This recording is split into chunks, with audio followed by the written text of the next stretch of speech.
အားလုံးပဲမင်္ဂလာပါ Pixelshop မြန်မာကနေပြီးတော့ကြိုဆိုလိုက်ပါတယ်ဒီနေ့ကျွန်တော်ပြပြပေးမယ့်အကြောင်းအရာလေးကတော့ Photoshop မှာအသုံးများတဲ့ clipping mat အကြောင်းကိုပြပြပေးတော့မှာဖြစ်ပါတယ် Okay ဗီဒီယိုလေးစလိုက်အောင်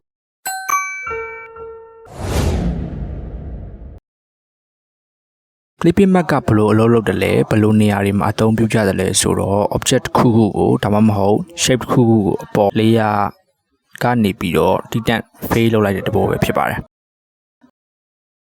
အများပြည့်အသုံးပြုတာတော့စလုံးတွေပေါ်မှာတပ်ပုံတွေတင်တာတို့ object တစ်ခုအပေါ်မှာ shadow တွေထပ်ထည့်တာတို့ adjustment layer နဲ့ color stem လုပ်တာတို့အဲ့လိုနေရာတွေမှာတုံးများပါတယ် Okay ဒီတော့ဘယ်လိုအလုပ်လုပ်တယ်လဲဆိုတာပြပါမယ်အရင်ဆုံးကျွန်တော်တို့ new document တစ်ခုကိုယူလိုက်ပါအဲ့ဒီပေါ်မှာကျွန်တော်တို့စာတစ်ခုကိုရေးပါမယ်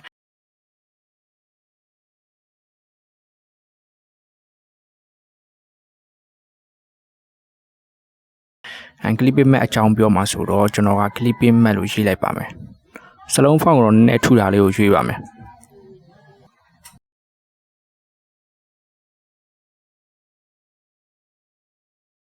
ရေးပြီးတော့ကျွန်တော်တို့ဒီစလုံးအပေါ်ကိုပုံလေးနဲ့ပေါ်အောင်လုပ်မယ်ပေါ့နော်အခုမြင်တဲ့ font color ကအနက်ရောင်ဖြစ်တယ်ကျွန်တော်ကဒီရဲ့စလုံးအယောင်ကိုအနက်ရောင်မထားဘဲနဲ့ဒီရဲ့စလုံးရဲ့အပေါ်မှာကျွန်တော်ထည့်ချင်တဲ့ဓာတ်ပုံတစ်ခုကိုထည့်ပါပေါ့အဲ့ဒီတော့ကျွန်တော်တို့စိတ်ကြိုက်ပုံလေးကိုထည့်ပါမယ်ကျွန်တော်ကထည့်ချင်တဲ့ပုံကိုအတင်ရွေးထားပြီးသားဆိုတော့ဒီကနေပြီးတော့ပဲ move tool လေးနဲ့ဖိပြီးတော့ဒီမှာချလိုက်ပါမယ် Okay ဒီမှာတစ်ချက်လောက်ကြည့်လိုက်ပါကျွန်တော်ကဒီရဲ့အောက်ကစလုံးပေါ်ကိုဒီရဲ့ပုံတင်မှာဖြစ်ပါတယ်အခုဖြစ်နေတဲ့ပုံစံကဒီရဲ့ဓာတ်ပုံကအောက်ကစလုံးကိုဖုံးနေတဲ့ပုံစံဖြစ်နေပါတော့ကျွန်တော်လှုပ်ချင်တဲ့ပုံစံကစလုံးအပေါ်မှာဒီရဲ့ပုံကိုတင်ပါပေါ့နော်အဲ့တော့ကျွန်တော်ကဒီရဲ့ပုံကို clipping mat လုပ်ရပါမယ်ဒီရဲ့ပုံကို clipping mat ဘယ်လိုလုပ်မလဲဆိုတော့လုပ်တဲ့ပုံစံအမျိုးမျိုးရှိပါတယ်ပထမတနည်းကတော့ဒီ shortcut key ဖြစ်တဲ့ Control Alt G ကိုနှိပ်လိုက်တာနဲ့ဒီရဲ့ layer ကအောက်က layer ကို clipping mat ဖြစ်တော့ပါပြီမြင်တဲ့အတိုင်းပဲဒီရဲ့အောက်ကစလုံးရဲ့အပေါ်မှာဒီရဲ့ပုံကလာပေါ်နေတာကိုတွေ့ရမှာဖြစ်ပါတယ်အနောက်က background အဖြူကိုတော့မဖုံးနေတော့ပါဘူးဒီရဲ့ layer ကိုကျွန်တော်က clipping mat layer လို့ခေါ်ပါတယ်clipping mat layer ကရှေ့မှာဒီရဲ့မြားအောက်ကျနေတဲ့ပုံလေးပေါ်ပါတယ်တဘောကတော့သူ့ရဲ့အောက်က layer တစ်ခုရဲ့ကိုပဲအပေါ်ကနေအုပ်လိုက်တဲ့တဘောဖြစ်ပါတယ်clipping mat ကိုလုပ်ဖို့အတွက်နောက်ထပ်နည်းတွေလည်းရှိပါသေးတယ်အဲ့ဒါကတော့ကို clipping mat လုပ်မဲ့ layer ကို select လုပ်မယ်ပြီးရင် right click နှိပ်ပြီးတော့ဒီမှာတွေ့ရတဲ့ create clipping mat ကိုဆိုတဲ့ဟာကိုနှိပ်လိုက်ပါအဲ့ဒါဆိုရင်ဒီရဲ့ layer ကို clipping mat လုပ်ပြီးသွားတာကိုမြင်ရမှာဖြစ်ပါတယ်နောက်တစ်နည်းကတော့ menu bar မှာရှိတဲ့ layer ကိုနှိပ်လိုက်ပါပြီးရင် create clipping mat ကိုနှိပ်လိုက်ရပါတယ်သူ့ရဲ့ဘေးမှာတော့ create clipping mat ရဲ့ shortcut key ကိုတွေ့ရမှာဖြစ်ပါတယ်အဲ့ဒါကလည်း clipping mat လုပ်တဲ့ပုံစံတွေပါပဲဒီနည်းတွေကတော့စာနဲ့ clip လုပ်ပြီးတော့အသုံးပြုရတာဖြစ်ပါတယ်နောက်ဆုံးတစ်နည်းကတော့ clipping mat ကိုလုပ်ဖို့အတွက်အလွယ်ဆုံးနည်းနဲ့အသုံးအများဆုံး shortcut key 3နည်းကိုပြောပြပေးရမယ်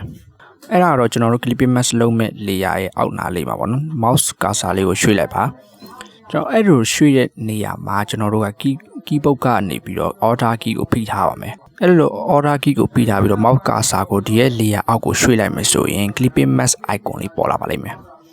အဲ့လိုပေါ်လာပြီဆိုရင်ကျွန်တော်တို့ click လေးတစ်ချက်နှိပ်လိုက်တာနဲ့ဒီရဲ့ layer ဟာ clipping mat layer ဖြစ်တော့ပါပြီဒီနေ့ကတော်တော်လေးအတုံးများတဲ့နည်းဖြစ်ပါတယ်ဆိုတော့ဒါတွေက clipping mat ကိုပြုလုပ်မဲ့ shortcut key နဲ့ပုံစံတွေပဲဖြစ်ပါတယ်ကျွန်တော် clipping mat လောက်တာတော့ဟုတ်ပြီ clipping mat ကိုဘယ်လိုပြန်ဖြုတ်ကြမလဲဆိုတော့အဲ့ဒါလည်းလွယ်ပါတယ်ကျွန်တော်တို့ clipping mat ကိုလုပ်ခဲ့တဲ့ပုံစံကိုပဲနောက်တစ်ခါထပ်ပြီးလုပ်လိုက်မယ်ဆိုရင် clipping mat လောက်ထားတာတွေပျောက်တော့မှာဖြစ်ပါတယ်shortcut key ကိုနှိပ်လိုက်ရတယ် alt ပြီးတော့ click နှိပ်လိုက်ရပါတယ်ကျွန်တော်တို့ clipping mat ကိုလောက်တာတွေ clipping mat ဖြုတ်တာတွေကိုတီးပြီးဆိုတော့ clipping mat ရဲ့လိုအပ်ချက်လေးနဲ့တီးထားစရာလေးတွေကိုဆက်လက်ပြီးတော့ပြပြပါမယ်ကျွန်တော်တို့က clipping mat လောက်တယ်ဆိုတာက layer တစ်ခုကိုဒီ clipping mat လောက်တာဖြစ်တဲ့အတွက်ကြောင့်မလို့အောက်က layer ရဲ့ object ဒါမှမဟုတ် shape တစ်ခုကိုပေါ့နော် clipping mat layer ကဖုံးလိုက်တာဖြစ်ပါတယ်clipping mat layer သူ့ရဲ့အောက်က layer တစ်ခုတည်းကိုပဲပေါ်ဖုံးတာဖြစ်ပါတယ်သူ့ရဲ့အောက်က layer ရဲ့နောက်တစ်ဆင့် layer ကိုတော့ဖုံးမှာမဟုတ်ပါဘူးအဲအကြောင်းမို့ကျွန်တော်တို့က clipping mat layer ရဲ့အောက်က layer ကိုကျွန်တော်တို့က height လုပ်လိုက်မယ်ဆိုရင်ဒီရဲ့ clipping mat လောက်ထားတဲ့ layer ပါတစ်ခါတည်း height ဖြစ်သွားပါတယ်Photoshop မှာ height လုပ်တယ်ဆိုတာကတော့ဒီရဲ့ကျွန်တော်တို့ကဒီရဲ့ layer ကိုဒီရဲ့ပုံမပေါ်အောင်လုပ်တာဖြစ်ပါတယ်ဒီလိုလုပ်ဖို့အတွက်ကျွန်တော်တို့ကဒီရဲ့ layer ရဲ့မျက်လုံးပုံစံ icon ကိုပဲ clip လုပ်နိုင်ရပါတယ်နောက်တစ်ခုကတော့ clipping mask layer ကိုမူးရွှေ့အပိုင်းမှာ clipping mask layer မှာအောက်က layer ကို clip လုပ်ထားပြီးမဲ့လေ layer ကိုရွှေ့လို့ရတဲ့အပိုင်းမှာတော့အောက်က layer ကို clip လုပ်ထားပါဦးပြောချင်တဲ့အပိုင်းက clipping mask လုပ်ထားပြီးမဲ့လေ clipping mask layer ကိုရွှေ့ချင်လို့ရွှေ့လို့ရတယ်သူ့ရဲ့အောက်က layer ကိုတော့ကိုယ်တိုင်းမရွှေ့ရင်မရွေ့ပါဘူးတကယ်လို့ကျွန်တော်က clipping mask layer က object ကိုရွှေ့လိုက်တိုင်းသူ့ရဲ့အောက်က layer ကိုပါတစ်ခါတည်းတစ်ပါးတည်းတူတူရွှေ့ချင်တယ်ဆိုရင်တော့သူ့ရဲ့ layer နှစ်ခုကိုလင်းချိတ်ထားဖို့လိုပါတယ်ဒီနေရာမှာတစ်ခုပြောချင်တာ layer pouch span နေမှာပေါ့နော် layer တစ်ခုတည်းပိုတဲ့ layer ကိုလင်းချိတ်ထားလို့ရတဲ့ function လေးပါပါတယ်အဲ့ဒီ function ဘယ်နေရာမှာသုံးလဲဆိုတော့ကျွန်တော်ဥပမာအနေနဲ့ပြအောင်မယ်ဒီမှာတစ်ချက်လောက်ကြည့်လိုက်ပါဒီပုံမှာ set wine ပုံနှစ်ခုရှိတယ်ပေါ့နော်ဒီ set wine ကိုရွှေ့ဖို့အတွက်လုပ်ဖို့ဆိုရင်ဒီ set wine ရှိရဲ့ layer ကို select မှတ်ထားပြီးတော့ move tool လေးနဲ့ကိုရွှေ့ချင်လို့ရွှေ့လို့ရပါတယ်တကယ်လို့ကျွန်တော်က set wine နှစ်ခုလုံးကိုတစ်ပြိုင်တည်းရွှေ့ချင်တယ်ဆိုရင်တော့တို့နှစ်ခုလုံးကို select မှတ်ရပါမယ်ဒါပေမဲ့ကျွန်တော်က layer နှစ်ခုသုံးခုလောက်ကို select မမှတ်ချင်ဘူးဗျာlayer တစ်ခုတည်းကိုပဲရွှေ့လိုက်တာနဲ့နောက်ထပ် layer တွေကိုပါတစ်ခါတည်းလိုက်ပြီးရွှေ့ဖို့ဆိုရင်ကျွန်တော်တို့ layer တွေကိုလင်းချိတ်ထားဖို့လိုပါတယ်လင်းချိတ်ဖို့အတွက်ကျွန်တော်တစ်ချက်လောက်ကြည့်လိုက်အောင်အရင်ဆုံးကျွန်တော်တို့လင်းချိတ်မဲ့ layer ကို select မှတ်လိုက်ပါ select မှတ်ပြီးရတဲ့ဒီရဲ့ layer ပေါက်ရှယ်အောက်ပါတန်းလေးမှာဒီရဲ့ link icon လေးအကြောင်းထင်လာပါလိမ့်မယ်အဲဒါဆိုရင်ကျွန်တော်တို့အဲ့ဒါကို click နှိပ်လိုက်တာနဲ့ကျွန်တော်တို့ select ပေးထားတဲ့ layer က link ချိတ်ပြီးတာဖြစ်သွားပါလိမ့်မယ်ကျွန်တော်တို့ layer အချင်းချင်း link ချိတ်ထားမှထားကိုဘယ်လိုသိရမလဲဆိုတော့ link ချိတ်ထားတဲ့ layer ဖြစ်တယ်ဆိုတာကိုclick တစ်ချက်ထောက်လိုက်တိုင်းဒီရဲ့ layer ဘေးနားလေးမှာ link icon လေးပေါ်နေတော့တွေ့ရမှာဖြစ်ပါတယ်ဒုနဲ့တူ link ချိတ်ထားတဲ့ layer မှာလည်း၎င်းနည်းတူပေါ်နေတော့တွေ့ရမှာဖြစ်ပါတယ်ဆိုတော့ကျွန်တော် link ချိတ်ထားတာဆိုတော့ဒီရဲ့ layer တစ်ခုကိုပဲရွှေ့လိုက်မယ်ဆိုရင်ဒုနဲ့တူ link ချိတ်ထားတဲ့ layer တွေပါတစ်ခါတည်း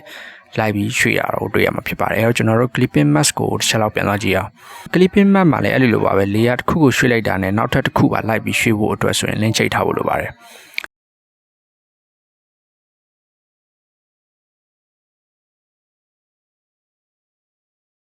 link ချိတ်ထားပြီးတော့ပြုတ်ချင်တယ်ဆိုရင် layer box ကအောက်ပါတန်းကဒီရဲ့ link icon လေးကိုနှိပ်လိုက်ရပါတယ်။ Okay ဒီလောက်ဆိုရင် clipping mask ရဲ့အကြောင်းကိုတော်လေးသိတာပြီလို့ထင်ပါတယ်။နောက်ထပ်လည်း position နဲ့ပတ်သက်တဲ့အကြောင်းအရာသင်ခန်းစာတွေကိုသိချင်တယ်ဆိုလို့ရှိရင်ကျွန်တော်ရဲ့ Facebook page လေးကို like and follow လေးလုပ်တော့ပါလို့ပြောချင်ပါတယ်။အားလုံးမနောက်ထပ်ဗီဒီယိုမှာပြန်တွေ့ကြတော့